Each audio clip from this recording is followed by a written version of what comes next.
बिहार कृषि प्रधान राज्य है। झारखंड बंटवारे के बाद पूरी अर्थव्यवस्था कृषि पर आधारित हो गई। बिहार सरकार ने भी कृषि को बढ़ावा देने के लिए कई कदम उठाए।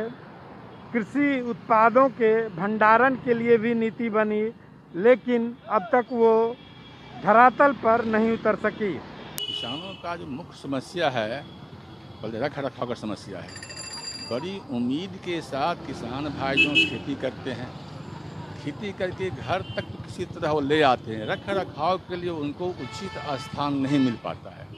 इसकी वजह से होता क्या है, वो जो बोरा में, तिलिया में, चादर में बांध कर जहाँ तहाँ रखता है और ज़्यादा दिन छितराए हुए सामान को रखने से वो क्षतिग्रस्त होने की ज़्यादा संभावना रहती है। ऐसी परिस्थिति में सरकार को चाहिए था कि कोल्ड स्टोरेज की व्यवस्था करे। सो किसान के बीच में ये व्यवस्था नहीं है। इसके कारण यह है जो इनके साथ जो व्यवहार सरकार का हो रहा है वो बहुत अच्छा नहीं हो रहा है। अच्छा इसलिए नहीं, जो हड़बड़ी में, पैसे की किल्लत में, अपनी आर्थिक स्थिति के तंगी हालात में वो औने पौने भाव में जो बिकना चाहिए था 2,000 रुपये क्विंटल, वो आदमी जो है सो 1,500, 1,400, 1,300 में जैसे तैसे बेच के अपना देह झाड़ लेता है। जो उनको लागत लगा वह भी नहीं मिल पाता है। तब कहता है किसान चलो भाई जो मिला वही काफ़ी है, कम से कम बर्बाद होने से तो बच गए। देखिए, किसानों के सामने सबसे बड़ी चुनौतियां हैं कि उनको जो अनाज पैदा करते हैं, भंडारण क्षमता नहीं होने के कारण औने पौने दामों में अपने अनाज को बेचने के लिए विवश हो जाते हैं। दूसरे, सरकार की ओर से कोई योजना नहीं है। पैक्स के माध्यम से उनके अनाज के खरीद का व्यवस्था सरकार की ओर से ढिंडोरा पीट करके किया जाता है, लेकिन व्यवस्था नाम मात्र भी नहीं है। किसी ब्लॉक में भी भंडारण क्षमता सरकार की ओर से अब तक विकसित नहीं किया गया। और जो छोटे काश्तकार हैं, जो छोटे किसान हैं, जो मझोले किसान हैं, उनके साथ स्थिति यह है कि वो अपना भंडारण क्षमता के लिए उतना ज़मीन उनके पास नहीं है कि वो गोडाउन बना सके। और गोडाउन बनाने के लिए सरकार की ओर से कोई उनको न ऋण की सुविधा दी जाती है, न उनकी ओर से सब्सिडी की सुविधा है।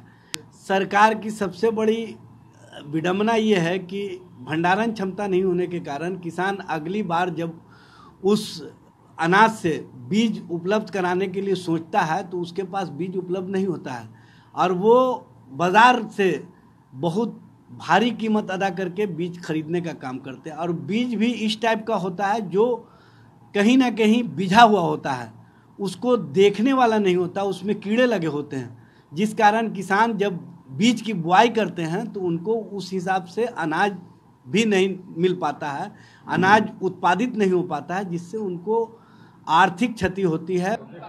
उसका उचित मूल्य देने के उद्देश्य से, क्योंकि हमारे राज्य में काफ़ी खाद्यान्न की आवश्यकता है। अकेले गेहूं हमको चाहिए जौन वितरण में 25 लाख मीट्रिक टन, जबकि हम लोग खरीदारी कर पाते हैं 4 से 5 लाख मीट्रिक टन। तो हम लोगों को है कि भाई मुख्यमंत्री का स्पष्ट निर्देश है कि गोदाम बनाना हो गोदाम बनाइए, भाड़ा पर लेना हो भाड़ा पर लीजिए, लेकिन किसानों का मैक्सिमम उत्पाद का खरीदारी हम लोग करेंगे ताकि किसानों का डीबीटी के माध्यम से सीधे उसके खाते में पैसे जाए और बिचौलियों का काम समाप्त करने के उद्देश्य से ऐसा किया जाए। गोदाम लेंगे, भाड़ा पर लिया जाएगा गोदाम। धान खरीद का लक्ष्य इस बार पार कर पाएंगे? लक्ष्य तो ज़्यादा हम लोग कभी चल रहे हैं। अभी पिछले साल 35.5 लाख मीट्रिक टन धान खरीदे हम लोग। इस साल हम लोग को बहुत ज़्यादा खरीदने का लक्ष्य है। हाल के कुछ वर्षों में बिहार में उत्पादन लगातार बढ़े हैं, लेकिन जिस रफ्तार से बिहार में उत्पादन में बढ़ोतरी हुई है, उस हिसाब से राज्य सरकार ने भंडारण क्षमता विकसित नहीं की, जिसके चलते किसानों को चौतरफा समस्याओं का सामना करना पड़ रहा है। रंजीत, ईटीवी भारत, पटना।